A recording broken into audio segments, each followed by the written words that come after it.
In front of me is Samsung Galaxy A34, and today I would like to show you how you can operate vibration options available on this device. You need to start by opening device's settings, scrolling down just a bit and tapping on sounds and vibration.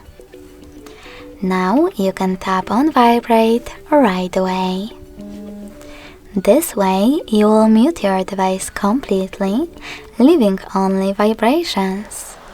You can also click on sound next to vibrate and click on this switcher next to vibrate while ringing to disable or enable incoming calls vibrations.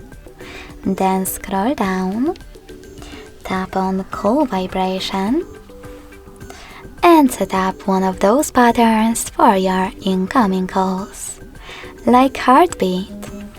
You can also set up silent and adjust intensity of incoming call vibrations by swiping left or right at the top.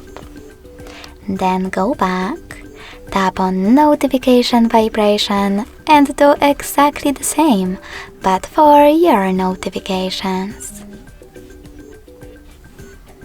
Tap on the back button, choose system vibration and manage intensity of them by swiping left or right on another slider. Then click on all of those switchers next to all of those features to disable or enable haptic feedback for them. Then go back and lastly choose vibration intensity. Over here you can adjust haptic feedback for incoming calls, notifications, system and media. Thanks so much for watching. If you enjoyed this video, smash that like button, comment and subscribe. Bye!